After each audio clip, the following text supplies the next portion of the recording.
Hello everyone, I am Achal. I welcome you all on Spy Education YouTube platform. जैसा कि हमारे FSSAI examination postpone हो चुके हैं, तो अब हम जो भी टॉपिक है उसको इन डीप पढ़ेंगे with in the form of MCQ.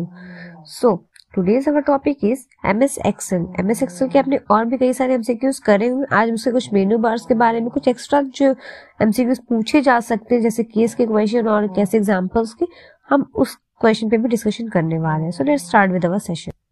So our first question is the active cell. So the option is defined by a bold border around this cell. Second option is receives the data the user enters. Third option is it is the formula bar, and the fourth one is only A and B.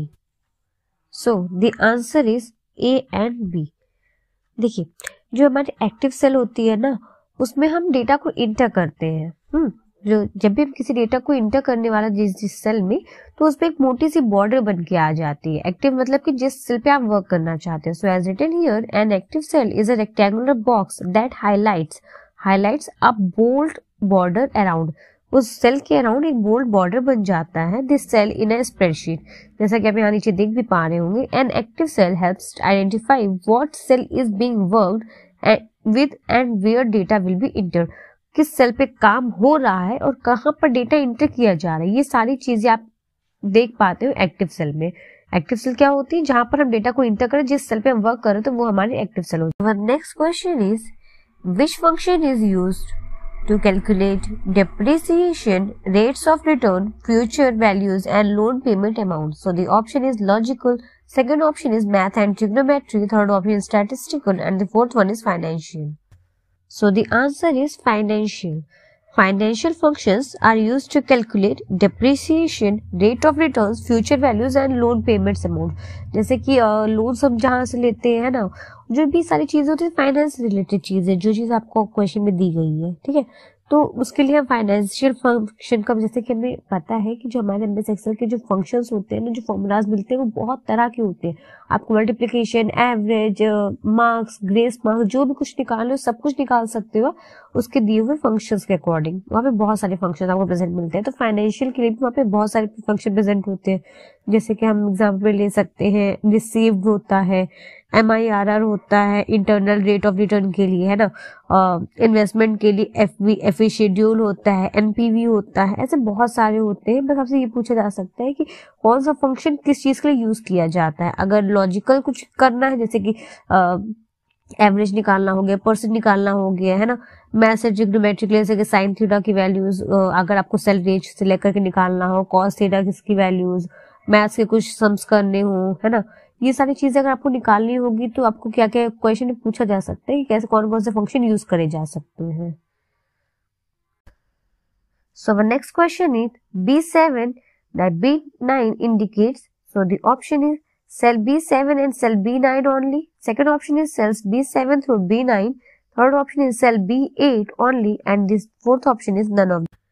So the correct answer is cell B7 through B9.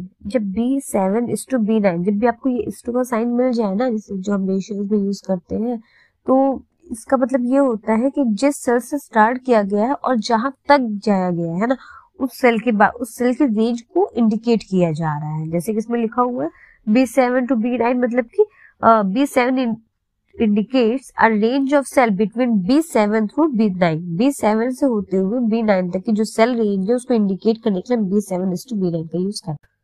So the next question is the cancel and enter buttons appear in the. So the option is title bar, second one is formula bar, third one is menu bar, and the fourth one is sheet tab. So the correct answer is formula bar. अभी अगर कोई generally अगर कभी पहली बार अगर इस question को देख रहा हो, तो उसको लगेगा कैंसिल बटन और जो हमारे इंटर बटन होते हैं वो कहाँ प्रेजेंट होंगे, हमारे विंडो के सबसे टॉप मोस्ट कॉर्नर पे. जब हमने स्ट्रक्चर ऑफ विंडोज देखे थे, तो वहां पे मैंने मिनिमाइज, मैक्सिमाइज और क्रॉस बटन के बारे में बताया था, तो वो लोग वो समझ सकते हैं. पर एक्सेल की वर्कशीट में ना, आपको ये कैंसिल का बटन और जो इंटर का बटन है वो आपको मिलता है फॉर्मूला बार में present.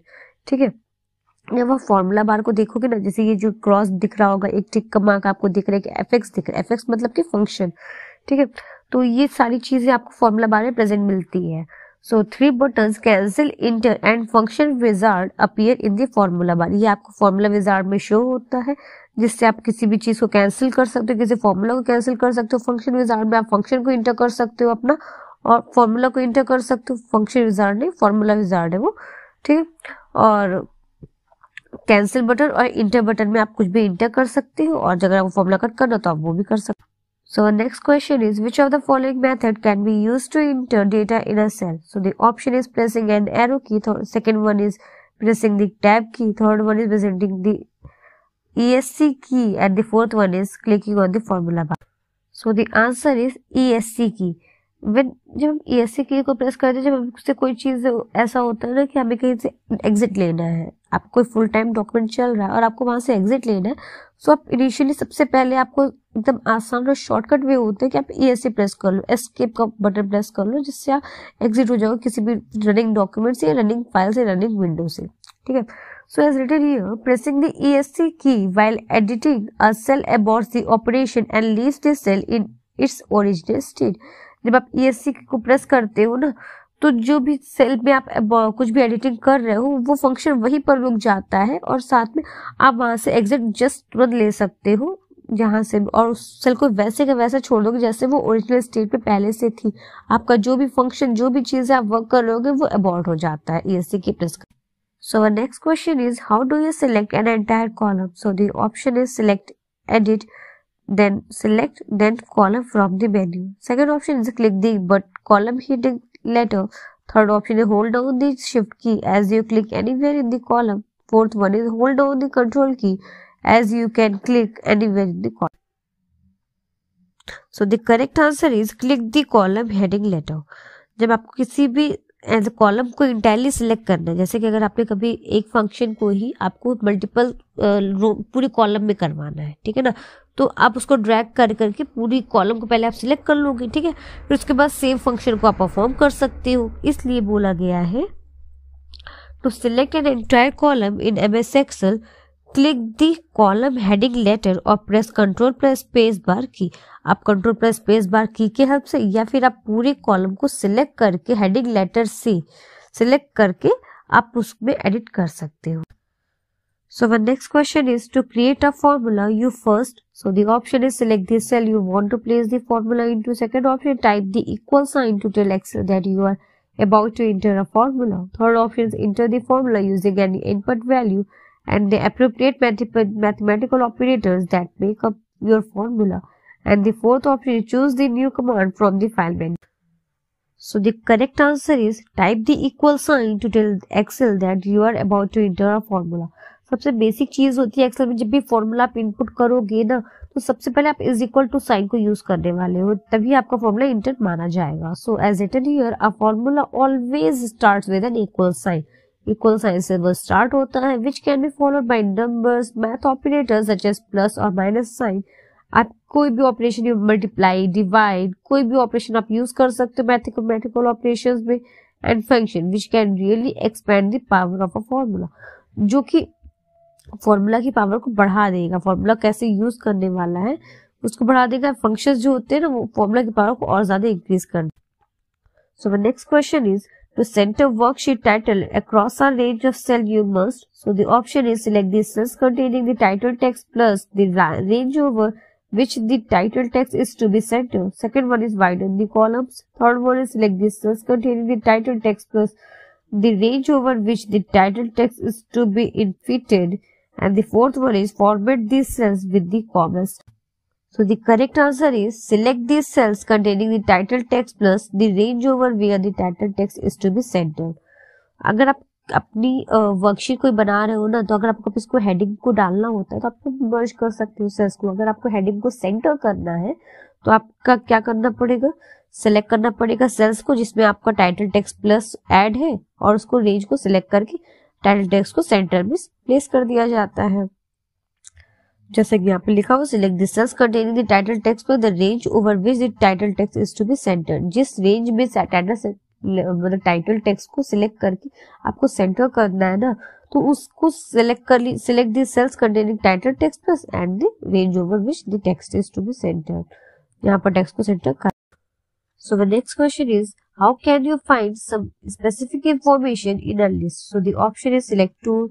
Second option, then find from the menu. Second option is click the find button on the standard toolbar. Third option, select insert, find from the menu. Third one is select data from the menu to open the data form dialog box and click the criteria button. So the correct answer is select data from the menu to open the data from dialog box and click the criteria button. अगर आप किसी specific information को अगर आप delete कर लो list में से ढूंढना चाहते हो, जैसे कि अगर आप कभी कंट्रोल प्लस फाइंड करते हैं पहले किसी चीज को, अगर कुछ ढूंढना पड़ता है जनरल किसी भी डॉक्यूमेंट में, है ना, बिल्कुल वैसे ही यहाँ पे सबसे पहले आपको डेटा को सिलेक्ट करना पड़ेगा, ठीक है, and then from the menu open to the file from dialog box and click the criteria button. अब डेटा फॉर्म के डायलॉग बॉक्स को ओपन होगा और उसमें क्राइटेरिया बटन को चूज करके आप देख सकते हो कि आपकी पर्टिकुलर चीज कहाँ पर present. So the next question is multiple calculations can be made in a single formula using. So the option is standard formula, second option is array formula, third one is complex formula, and the fourth one is smart formula. So the correct answer is array formula. Array formula से हम multiple formulas को एक ही cell में inter कर सकते हैं. Multiple calculation को एक ही सेल में यूज किया जा सकता है. So an array formula is a formula that can perform multiple calculation on one or more of the items in an array. Array में ही मल्टीपल कॉलम्स में मल्टीपल कैलकुलेशन को परफॉर्म किया जा सकता है. We can think of an array as a row of values, a column of values or a combination row and column of value. Array को आप क्या मान सकते हैं, उसको रो मान सकते हैं वैल्यूज का, है ना, कॉलम मान सकते हैं, कॉलम और रो दोनों मान सकते हैं. तो एरे मतलब कि एक ऐसी सुपर पावर जैसे है जो मल्टीपल कैलकुलेशन को परफॉर्म कर लेता है एक साथ ही, है ना, perform multiple calculation one or more the items in एक पर्टिकुलर एरिया में मल्टीपल कैलकुलेशन को प्रोवाइड कर सकते. So this is all for today. I hope आपको आज का लेक्चर समझ में आया होगा. If you like the lecture please like, share, comment and subscribe to the channel and mention your feedback in comment section. Thank you for watching.